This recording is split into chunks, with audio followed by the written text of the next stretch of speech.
Државата или ВМРО ДПМН, кој ќе управува со зградата на опозицијската партија, откако вчера во кривичниот суд беше донесена првостепена пресуда со која се конфискуваат 30 на партиски штабови, меѓу кои највредното централно здание во центарот на Скопје.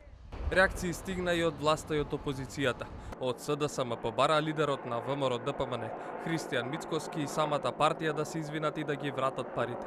Додека граѓаните во тој период живеа тешко, ВМРО ДПМН си ја упремувало Белата палата со прескапи луксузи, со плочки од 100.000 евра, паркет од 76.000 евра, вазна од 180.000 евра и така натаму.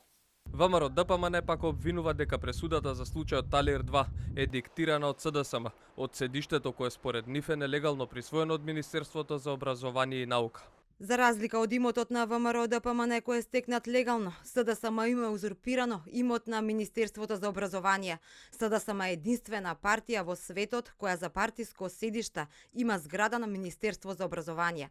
Партиското седиште на СДСМ наместо студентски дом, како за студентите на медицинскиот факултет, сега е седиште на најкриминалната партија. Адвокатката Ружица Николовска во телефонски разговор за телевизија 24 вели: ќе чека да ја разгледа одлуката, но ќе ги искористи сите правни можности, меѓу кои жалба на пресудата. По вчерашното читање на пресудата, таа посочи дека е нејасно како се конфискува само зградата, а земјиштето останува на име на партијата.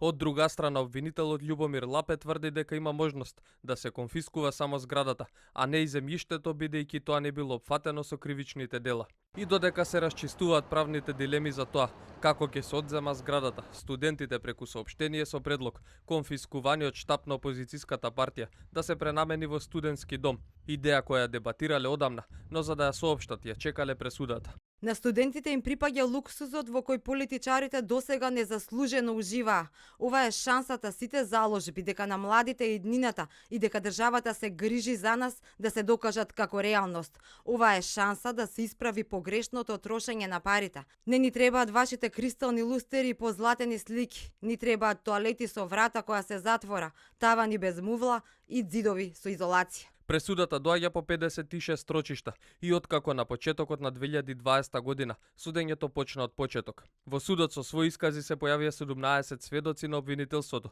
и 23 сведоци на одбраната, од кои 7 се појавија како сведоци и на обвинителството и на одбраната.